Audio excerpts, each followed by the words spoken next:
Postscript on the Portugal trip on the Voge 800 DSX. Everyone got back in one piece. 18 bikes in total went down to the Algarve and back on the trails, and 18 came back. Mainly the smaller bikes, such as the Voge 300s.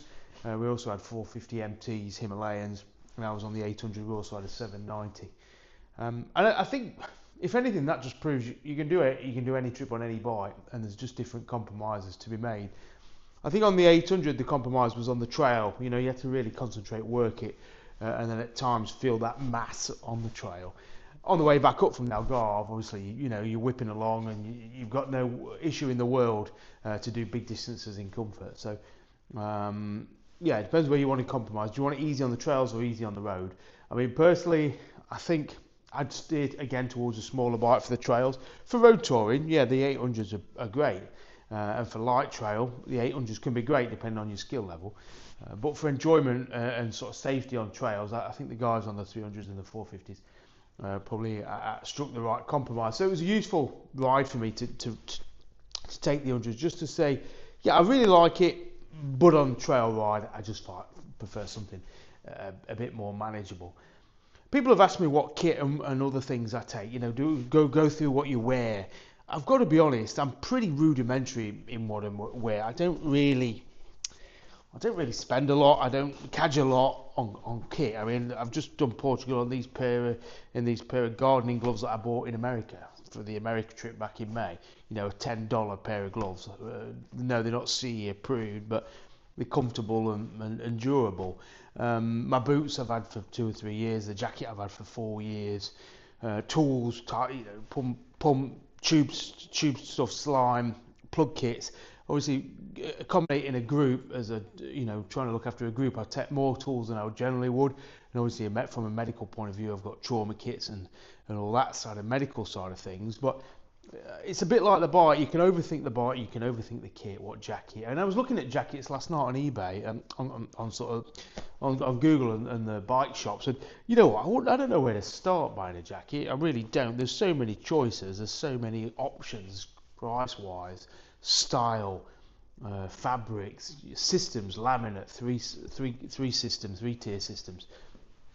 You can really tie yourself in knots. And I think sometimes it's just a question of going with what you've got. I mean, people talk about safety. I've got to be honest, I don't even ride with knee pads or anything. I ride quite minimally protected, which is not something to boast about. It's not something I'm encouraging. What I would say from a safety point of view is the only thing that's going to keep you safe is you, the rider. And I think if you're doing silly things on a bike, and I see it, in group rides, people pulling out of junctions without properly looking, people doing daft overtakes. No matter what gear you're wearing, if you're doing a mistake like that, you're always going to end up dead.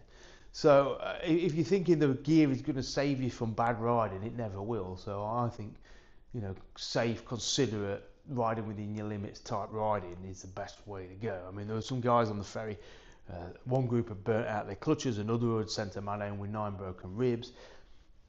I'm not saying either were guilty of anything, but you've got to remember where you are, what you're doing. You're on a motorbike, you're a long way from home.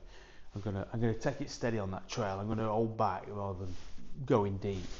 So if you think you can buy your way out of danger, whether it's air vests, better knee protection or whatever, you can to an extent, but it's always got to start with you and your mindset. So it's the mindset that's going to bring you home in one piece. It's a mindset that's going to overcome the obstacles that you might face along the way. So worry less about the kit and just think about what you're aiming to achieve. Like I was on an 800cc bike. What am I aiming to achieve? I'm aiming to achieve bringing it back in one piece. It's not my bike, I borrowed it, and bringing the body back in one piece so I can ride again tomorrow. So it's the mind that keeps you safe. As for the bike, I've got to say it's a formidable machine. It's for $7,000. It's hard to find fault really. I can't. I've been nitpicking.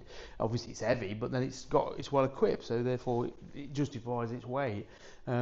People are asking about the cruise control. I did see that the CF Moto 800 MTX has got cruise control and quick shifter. It's £1,000 more, but it's got those trinkets on it which might appeal to some. Similar weight, I was surprised to see the weight of that was about 228 or something like that. So it's very similar weight-wise. So don't think this is heavy. Just assume that any 800cc bike is going to be heavy, with the Cove 800 being the odd exception.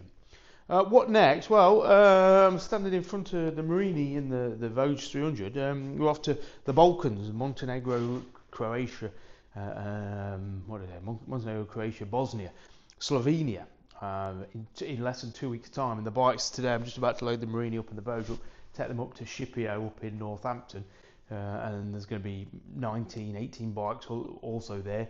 And they're all going to get shipped out on a transporter out to Slovenia, and then we've got 2 weeks down in the Balkans running a tour down there, doing some light trail. So again, people on manageable, smaller capacity machines. And the reason for shipping out is for the fact that if you've only got a 2 week window and you're on a smaller bike, then to get to the Balkans and ride around and enjoy it, it's too far a distance. So people have dropped the bikes off. They're going to get whipped down to Slovenia in a big haulage vehicle, and people are going to fly into the capital of Slovenia on next Saturday.